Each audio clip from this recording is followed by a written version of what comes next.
भास्कररावनं ठरलं की सगळे रस्ते चांगले करायचे जातात. भोकरदनचा रस्ता पहिला घेतला भास्करराव. तिकून तुम्ही राजूरला घ्या, एकदा मी बी राजूरला घेतो तिकून, एकदा गणपतीजवळ जाऊ, सांगू गणपतीराया एक आरती तयार करायला देवाला.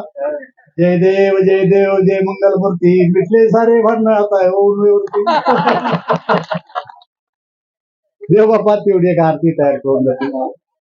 गणपती महाराजा पुढे एकदम होऊन जाऊ द्या, काय करतात बरोबर ना. त्याच्यामुळं मग जालन्याच्या विकासाला काही अडचण आहे नाही, आता बी काही अडचण नाही.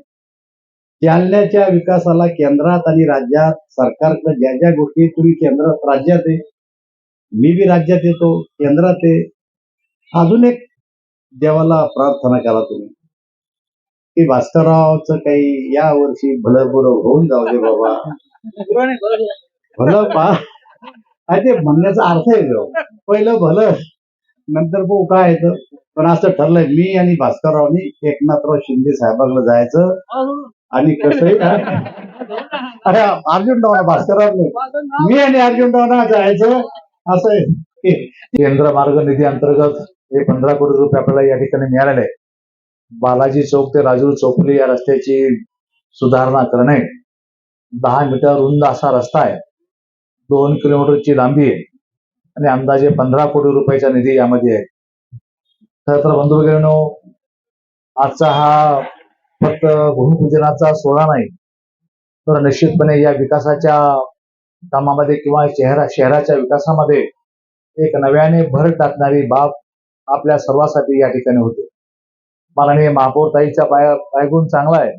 महापौरताई ऐकताना तुमच्या नेतृत्वामध्ये शहर आणि दादा राजेशजी राऊत, भास्कर आबा आपल्या सर्वांच्या नेतृत्वामध्ये हे शहर निश्चितपणे विकासाच्या दिशेने अग्रेसर जाईल अशा प्रकारचा आशावाद माझ्या मनामध्ये या ठिकाणी आहे.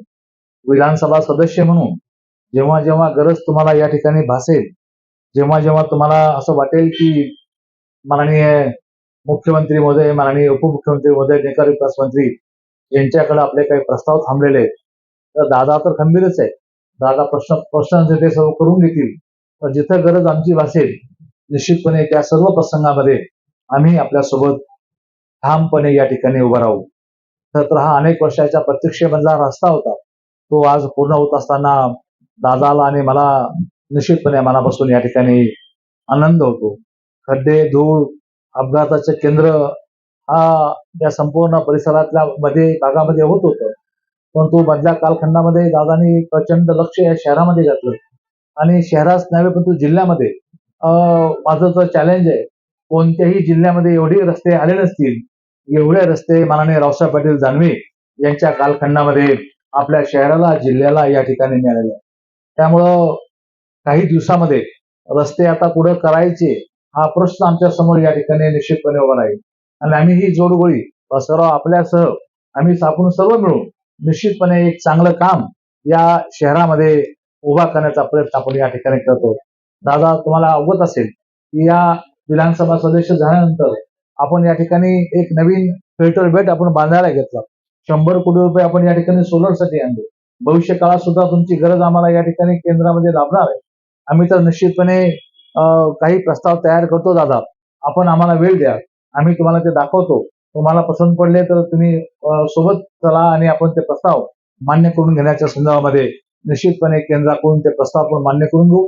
आणि मला खात्री आहे की राज्यात देशाचे नेते, देशाचे गृहमंत्री माननीय अमित भाई शहा दादाच्या शब्दाच्या बाहेर नाहीत.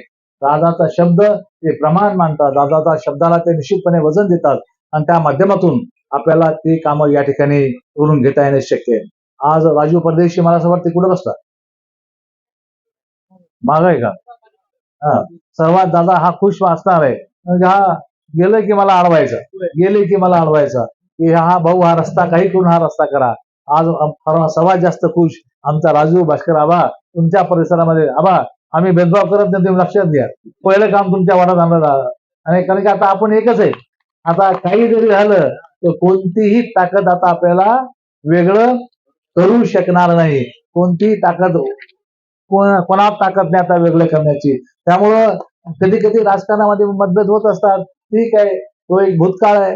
तो निश्चितपणे आम्ही आता समजून घेतलेला आहे आणि त्यामुळे भविष्य काळामध्ये काही राजकीय काही होईल परंतु संबंधामध्ये कधीही दुरा आमच्या या ठिकाणी येणार नाही.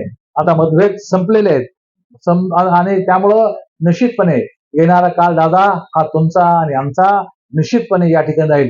जीवाचं रान करू आपल्यासाठी, जे वाटेल ते करू आपल्यासाठी, जे अगोदर करायचो तेही करू निश्चितपणे आपल्यासाठी. त्यामुळे भविष्य काळामध्ये अत्यंत चांगल्या पद्धतीनं एक